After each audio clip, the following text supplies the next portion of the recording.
Eh bien bonsoir à toutes et à tous, c'est Disco00. Aujourd'hui on se retrouve pour une toute nouvelle vidéo. Une vidéo sur Cinema 4D pour vous apprendre à réaliser un effet de goutte d'eau. Donc je vais vous expliquer un peu aussi pourquoi ça fait pas mal de temps que j'ai pas fait de vidéo. Je vais vous expliquer ça à la fin de la vidéo, donc suivez bien jusqu'à la fin, ça va pas durer très longtemps non plus parce que le tutoriel va être rapide, c'est vraiment pas compliqué. Donc je vais vous montrer l'effet à peu près que ça va faire. Donc voilà l'effet.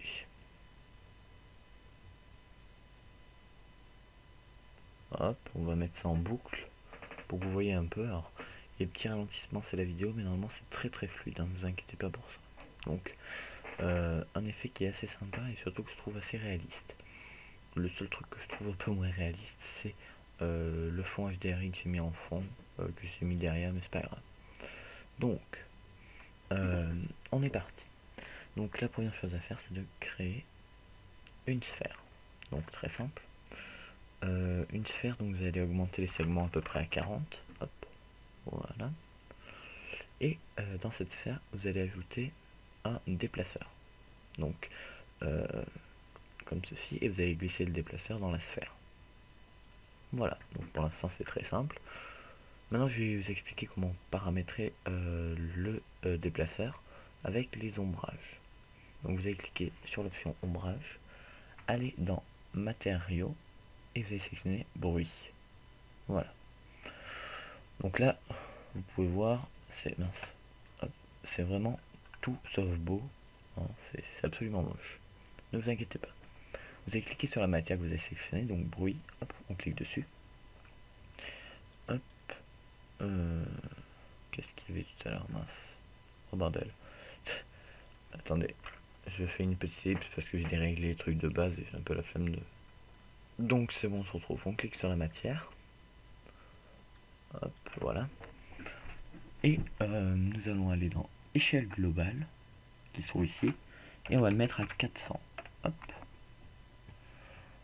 Ensuite, on va dans vitesse d'animation, on la met à 2. Après tout ça, c'est à vous de régler. Si vous souhaitez ou non que l'animation soit plus ou moins rapide et plus ou moins, on va dire, bien réaliste, hein, il faut l'avouer, parce que regardez donc cette animation, voilà. Si on la met, j'en sais rien moi, à 250, ça va être, pour moi, je trouve beaucoup moins beau. Donc vous pouvez mettre 400, voire 450 pour rendre un effet beaucoup plus réaliste. Donc là, on est bon. Maintenant, on va pouvoir s'attaquer à la texture en elle-même. Donc, on double-clique sur les matériaux pour créer une nouvelle texture. Hop. Donc, dans la couleur, ce qu'on va faire, c'est qu'on va prendre un bleu, comme ceci à peu près, et on va prendre très pâle. Donc là, on voit, après, si vous voulez, vous pouvez en effet recopier ceci pour être sûr d'avoir la même couleur. Hop. Donc maintenant qu'on a sélectionné notre couleur, nous allons aller activer la transparence. Hop. Et la transparence de l'eau, donc qui est à connaître, on va dire, c'est 1.33. Parfait. Et donc maintenant qu'on a défini la transparence de l'eau, on va aller dans la spécularité et on va régler un peu tout ça. Donc la chose à faire, c'est que moi je mets 50 en hauteur et en largeur et je mets à peu près moins 40 en atténuation. Voilà. Donc là ça me paraît bien. On a notre texture d'eau qui est ici. Mais problème, quand vous allez faire un rendu, ça va rien faire du tout parce que eh bien on n'a pas de fond ou quoi que ce soit.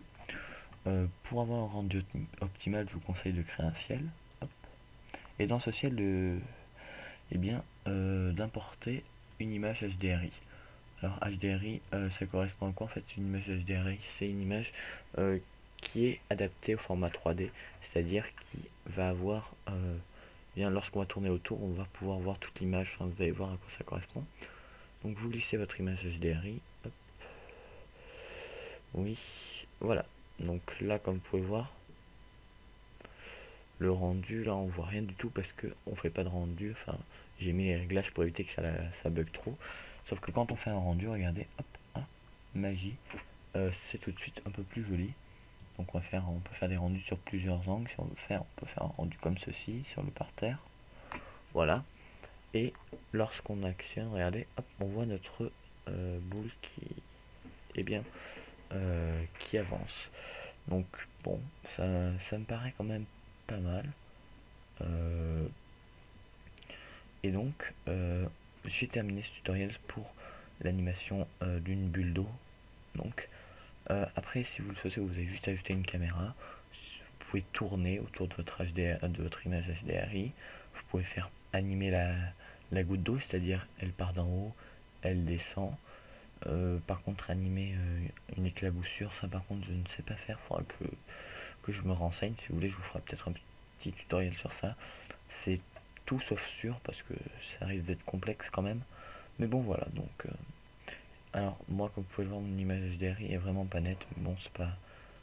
Bon, c'est juste un petit tutoriel comme ça, mais vous avez compris. Si vous voulez des images HDRI, vous en avez des gratuites sur internet. Vous avez juste à marquer image HDRI, vous en trouvez plein. Il y a pas mal de gratuites, donc il n'y a pas de problème pour ça. Comme vous pouvez le voir, on dirait quand même réellement qu'il s'agit quand même d'une goutte d'eau. Ça fait vraiment un très très bon effet, je trouve. Enfin, après c'est personnel, mais je trouve quand même que c'est très très bien fait. Voilà. Donc maintenant, je vais un peu vous expliquer, on va dire, l'absence sur ma chaîne YouTube. Donc regardez. Voilà. Donc ça fait un mois que j'ai pas sorti de vidéo. Je suis à 82 abonnés. Alors pourquoi j'ai pas sorti de vidéo depuis un mois? C'est très simple. En fait, pendant les vacances, donc les vacances scolaires, je me suis cassé le nez. Donc bon, c'est pas agréable du tout, hein, mais ça c'est sûr. Ça m'empêchait pas de faire des vidéos, mais bon, déjà j'avais un plâtre au nez, donc c'était tout sauf agréable pour faire des vidéos. Je parlais du nez, enfin bon, un gros bordel. Et depuis à peu près 2 semaines, ça va mieux, hein. Mais c'est surtout en fait que j'avais pas spécialement l'envie non plus de faire des vidéos. Et j'avais pas trop d'idées de tutoriels, donc si vous avez des idées de tutoriels à me proposer, je suis partant parce que j'attends que ça, des idées de tutoriels. Vous me proposez, j'en sais rien, quelque chose et je vais essayer de vous le faire.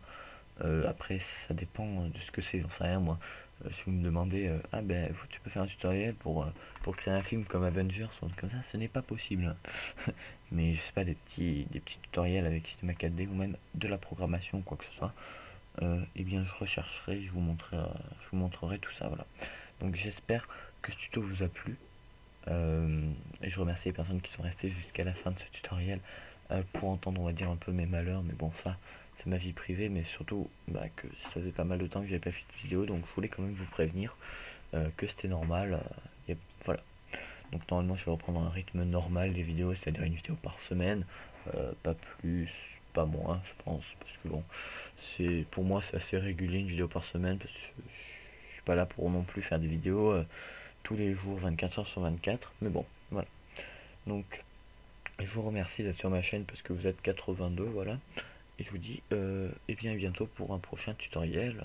Salut tout le monde, c'était Disco00.